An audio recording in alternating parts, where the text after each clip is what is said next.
दिनेश हड़बड़ी के साथ शहर जाने के लिए तैयार होकर फुर्ती के साथ घर से निकलने लगता है। तभी उसकी पत्नी संगीता उसे कहती है, ए जी सुनो, रुको तो। तुम बाज नहीं आओगी ना? कितनी बार कहा है कि घर से निकलते वक्त मुझे पीछे से मत टोका करो। काम में खलल पड़ती है, बनता काम भी बिगड़ जाता है। मैंने सिर्फ ये कहने के लिए आपको रोका है कि उस घने जंगल वाले रास्ते से कतई मत जाना। सुना है वहाँ एक घने पेड़ों में अजीबोगरीब दानव और भूतिया बच्चे रहते हैं।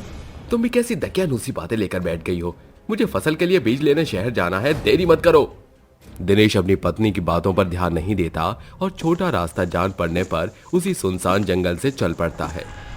दिन में जाने की वजह से उसकी किस्मत अच्छी होती है कि वो जिंदा बच निकलता है, पर फिर से वो उसी भूल को दोहराते हुए शहर से वापस भी उसी जंगल के रास्ते से आता है। तभी जंगल में खड़े सूखे बंजर से बरगद के पेड़ से अजीबोगरीब भयानक सा दानव एक छोटे से बच्चे के साथ बाहर निकलता है। तभी उसके पीछे खूनी लाल आंखों वाला मोटा तंगड़ा आदमखोर भेड़िया भी बाहर निकलता है और दिनेश कहता है, अरे बाप रे, मर गया रे, ये कैसा जिन्न जैसा दानव है और इसके साथ ही खूंखार सा बच्चा। और तो और ये खूंखार भेड़िया। भाग दिनेश, वरना आज ये तुझे जिंदा नहीं छोड़ेगा। जो डर गया समझो मर गया। बहादुर, जाकर शिकार को हमारे लिए तैयार कर। जंगल के दानव का हुक्म सुनकर उसका पालतू लाल आंखों वाला भूतिया भेड़िया दिनेश पर झपट पड़ता है और उसे अपने लंबे खतरनाक नाखूनों से बुरी तरह से घायल करते हुए उसको अपने पंजों से घसीटते हुए दानव और उस भूतिया बच्चे के आगे लाकर फेंक देता है और दोनों उसे खा जाते हैं। तभी दानव कहता है, शाबाश बहादुर, तू मेरा वफादार गुलाम है, मजा आ गया। लगता है सालों से ये हमारा पेट भरने के लिए ही अपने शरीर को मोटा तंगड़ा बना रहा था। पिताजी, मेरा पेट नहीं भरा, मुझे और ढेर सारा मांस खाना है। यह सुनकर दानव हवा में उड़ने लगता है और अपने भूतिया बच्चे को पालतू खूंखार भेड़िए पर सवार करके गांव में दस्तक देता है।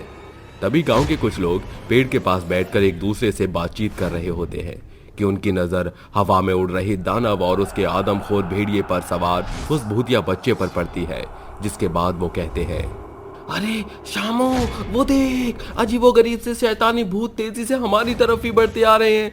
चल भाग, वरना वो हमारी शामत बनाकर हम पर टूट पड़ेंगे। चलने वाली हवा में उस दानव की हंसी गूंजने लगती है। आसमान पूरी तरह से काले घने बादलों की जकड़ में आ जाता है। तेज आंधी तूफान के साथ भूतिया बच्चे के लिए आदमखोर भेड़िया जमीन पर आ रुकता है और दानव हवा में उड़ता है। सभी लोग अपनी जान बचाते हुए इधर उधर भागने लगते हैं, पर शामू जमीन पर गिर पड़ता है। ये देख दानव कहता है,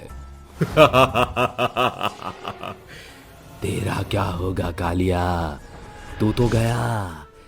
बहादुर, जल्दी से इसे मारकर मेरे बेटे की भूख मिटा दे।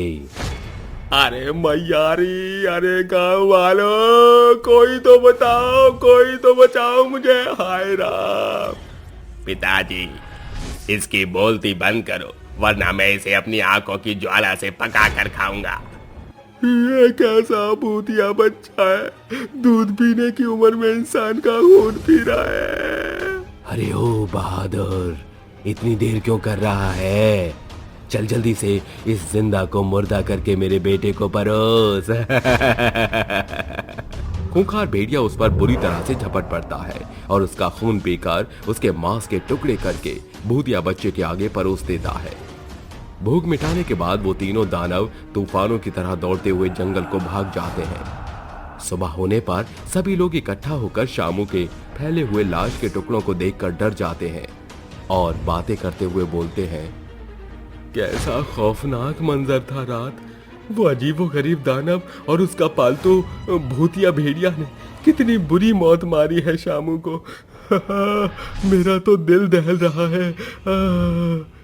लगता है जंगल के इन दानवों ने मेरे पति को भी मार डाला। वो कल से गए हुए हैं, अब तक नहीं लौटे। अब तक सिर्फ इस अजीबोगरीब दानव का किस्सा सुना था।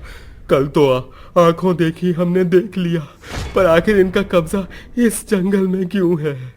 इसका जवाब तो गांव के भीमा काका ही दे सकते हैं। सभी गांव वाले मिलकर गांव में रहने वाले सबसे बुजुर्ग व्यक्ति भीम सिंह के घर आते हैं और उन्हें गांव में हो रहे दानव और उसके भूतिया बच्चे और भेड़िया के द्वारा दर्दनाक हादसे के बारे में बताते हैं।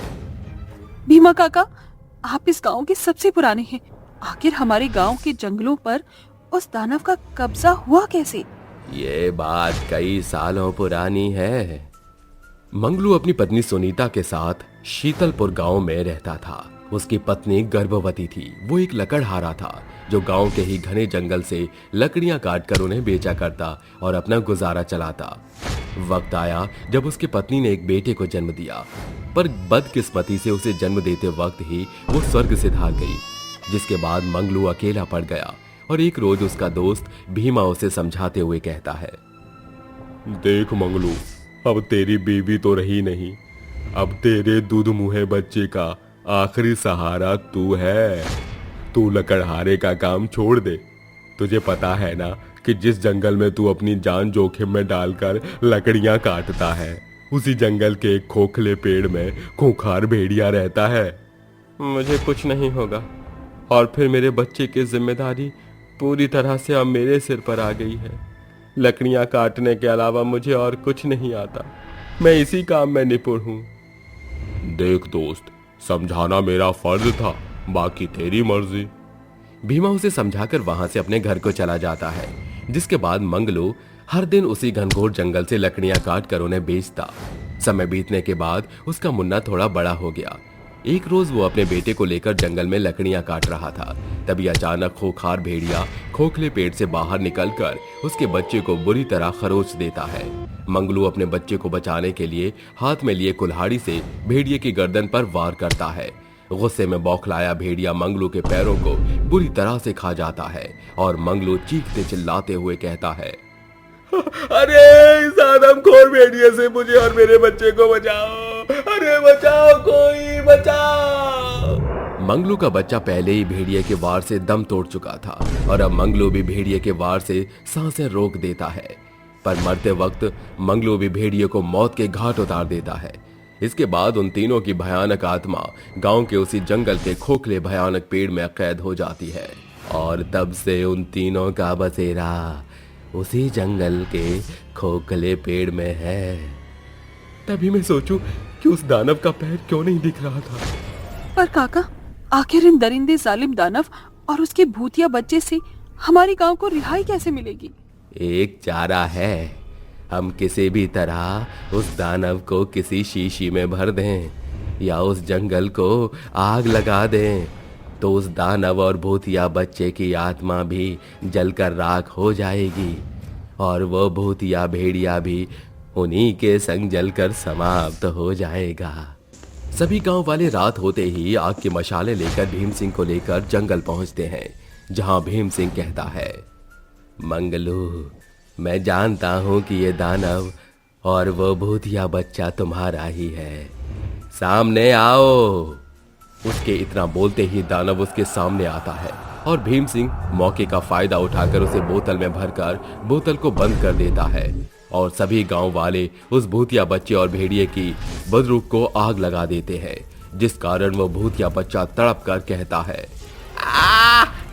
पिताजी मुझे बचाओ, मैं जल रहा हूँ पिताजी। मैं कहता हूँ बाहर निकालो मुझे इस बोतल से। अब तुम कभी बाहर नहीं आओगे, तुम्हारी कहानी यहीं खत्म है। इसके बाद भीम सिंह बोतल में कैद दानव को जंगल की जमीन में गाड़ देता है और इस तरह गांव से दानव और भूतिया बच्चे का आतंक हमेशा के लिए समाप्त हो जाता है और जंगल फिर से लोगों की रोजगार का स्रोत बनकर काम आता है।